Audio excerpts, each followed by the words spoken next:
For some context, I lived with my brother and my parents in a flat in the north part of the city. Due to a legal procedure, we were evicted from that flat, so we split up. My parents and brother went to live in a flat near that area, and because I had no money to pay rent, my aunt offered me to live in the second house that she and her husband have. This house was located in the east zone of the city, a bit far from my work, and the area that I used to live in for more than 20 years. However, it sounded like a promising way to start my independence. The house is located in a zone that is not very safe, and the area around the house is a bit shady, but it is worth to say that it's a really big house with a big metallic door, big kitchen and living room areas, 4 double bedrooms, 2 complete bathrooms, and an extra service room and a little chapel. Second side note, my uncle studied to be a priest, and then he studied psychoanalysis, so he was a very well educated man, and he knew a lot about black magic, tarot, exorcisms and that kind of stuff. Third side note, this house was used as the consultory house, so anything related to therapy, or any kind of stuff that he needed to sort out, was dealt with in this house. Conferences and seeing patients as such. So the first night I arrived, I had a spooky feeling about it. I went into my room and had difficulties to sleep. Then about 11 PM, I heard 3 massive bangs that came from inside the closet. I shifted myself and called my aunt. She said it was because of the neighbours, but to be honest, the sound was quite loud to be the neighbours. Every time I came in from work, I felt quite agitated and anxious. After closing the main door, I had to run upstairs to put the lights on until I came into my room. Once inside my room, I usually avoided any other areas around the house. The only other area that I would go at night was the bathroom, which was next to my room. Some creepy noises were common during the night. It was also common to hear a window opening, which was even more scary. One day, my girlfriend stayed overnight with me, so she went to all the rooms in the house, checking everything just to find anything spooky. She found a cassette with what supposedly was a therapy session, according to the label, but when we played it, it was the following. My uncle was speaking with a woman, and this woman was saying that she had a headache. Suddenly she said, "The voices in my head are trying to say something," and completely out of the blue, the woman started speaking with a really deep, guttural voice and said something in a language that we couldn't understand at all. Then my uncle asked her to explain herself, and the guttural voice said something else, and the cassette stopped. After this situation, more creepy things started to happen in the house. Suddenly, a lot of big and creepy spiders and scorpions were seen around the upstairs rooms. One night, when we were playing cards, something moved the main deck from the middle of the table to the left corner of it. I barely sleep. I started to leave the side lamp on all night, and I used to sleep from 2 or 3 AM until around 5. There was a really creepy feeling around the house. There were some avoid areas. The main ones were the kitchen, the chapel, and the room where we found the cassette. If you were there, you could easily feel that someone was behind you. Finally, I said all this to my cousin, and she explained to me that her father, my uncle, did one kind of exorcism in that house, and that he knew that something was wrong with it, but for him, it wasn't so bad. All the audios were just proof that kind of things were real and relatively common. I lived there for just 2 months, but felt like I was there for ages.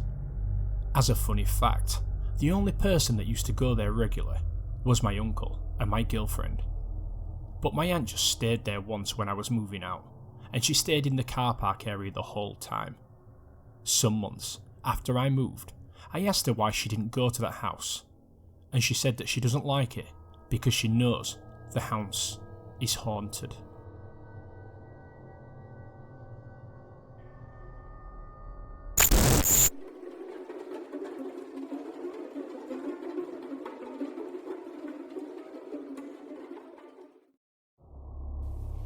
The rain pelted my back as I hurriedly walked up to my school. Thunder clapped in the distance as I finally walked into the vestibule with the lights flickering. Chatter filled the halls as I made my way towards my locker. My name is Jackson. I'm a sophomore at Ridgewood High School. My school isn't huge, but it isn't small either. Everyone knows each other, but we're not all friends, if that makes any sense. I noticed a short girl at the locker next to me. That locker had always been empty. A new student perhaps? Or did someone's locker get switched? As I got closer, I realised that I've never seen this girl before. She was short and thin, with long tangled hair cascading down her back. She wore a chestnut brown oversized hoodie, black leggings, and black boots. "Hi, are you new here? I don't think we've met before," I said with a smile. "Yeah, my name's Beverly," she said while trying to open a locker. Her fingernails caked in dirt had caught my attention, but I kept my thoughts to myself as I knew better than to comment on looks. "Do you know where room 203 is?" she asked. "Yes, actually. That's where I was about to head. Biology first period with Mr. Grant." She nodded her head slowly. I took a better look at her. Her face was fully covered in makeup. Her hazel eyes had a yellowish tint to them, and her lips were extremely chapped. Perhaps she comes from a poor family. I showed her the way to our first class of the day, and we discussed her schedule, which to my amazement was very similar to mine. As we took our seats, class began at the sound of the bell. Almost halfway through the period, I had noticed something. Beverly seemed to have not been acknowledged by anyone but me this entire time. Even the teachers had not seemed to notice her existence. Maybe I was just looking into it too deeply, but something felt off. Beverly and I shared the same lunch period, so I offered to sit with her at lunch, to which she accepted. I wasn't popular at school, but I wasn't a nobody either. I knew people and people knew me. I didn't really have any friends either, as the ones I did have either had different lunch periods or weren't in school today. "If you don't mind me asking, where do you live?" I asked as I took a bite of my ham sandwich. She took a second to respond, but eventually replied, "I live at the corner of Maple and Greenstone."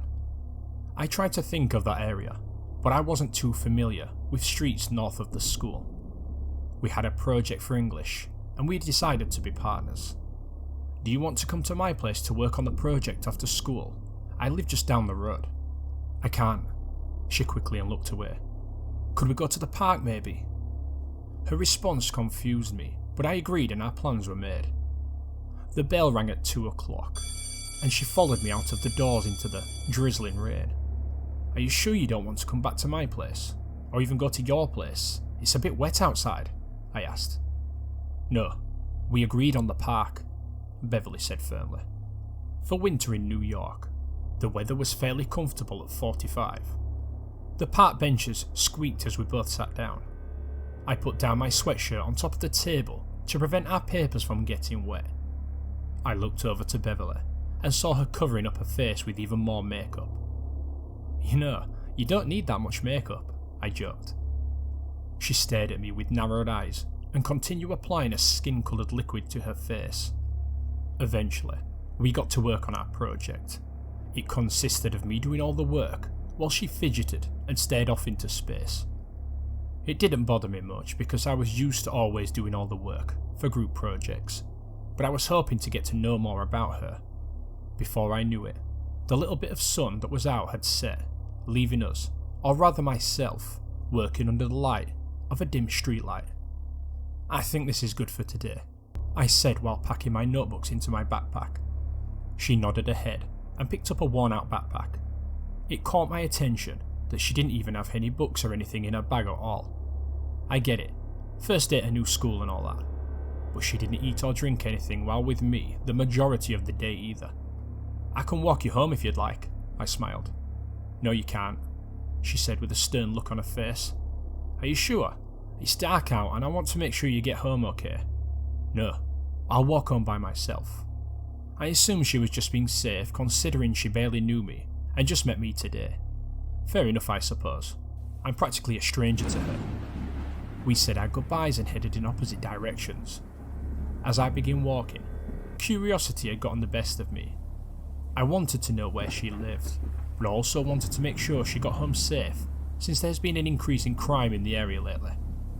I kept my distance from her and followed her for about 15 minutes, taking multiple turns through an area I was completely unfamiliar with. I checked my phone, and luckily I had enough battery to use the map app to find my way home.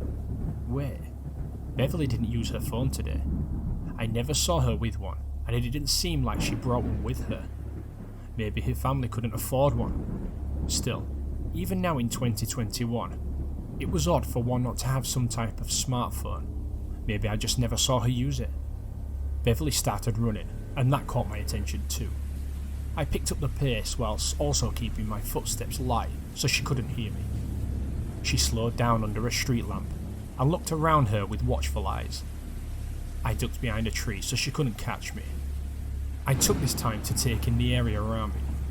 Right in front of where she stood was a cemetery I had never seen in my 16 years of life.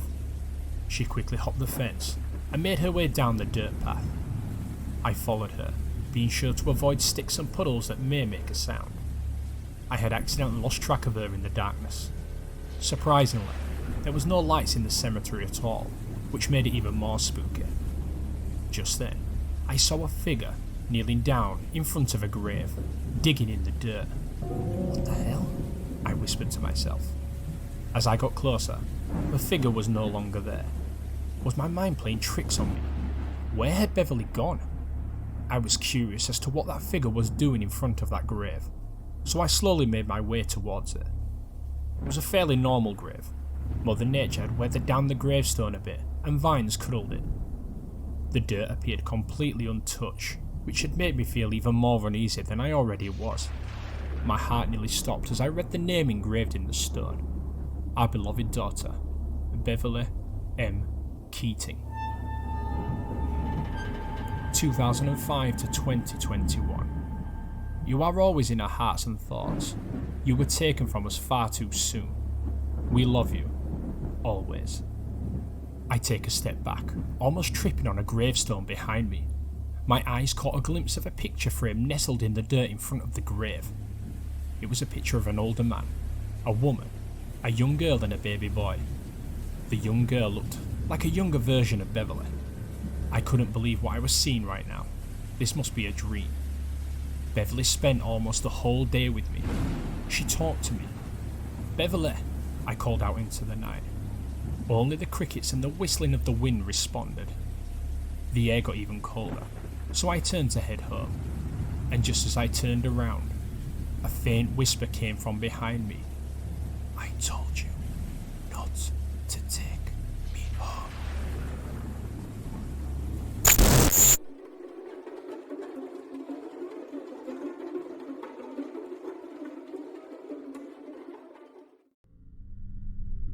I've told a few people this story from my childhood, and it baffles me to this day. This happened during the late 90s in central North Carolina.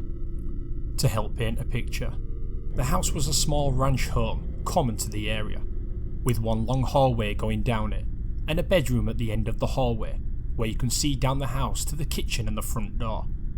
One night, when I was a small child and still sleeping with my mum, I randomly woke up. Nothing was wrong. I remember just awaking, as if automatically from sleep. My mum was still sleeping next to me, and I was between her and the wall. That's when I looked into the doorway and saw the dark image of a man wearing a long black coat and hat standing in the doorway. Although he was completely jet black, I could tell that he was watching me intently.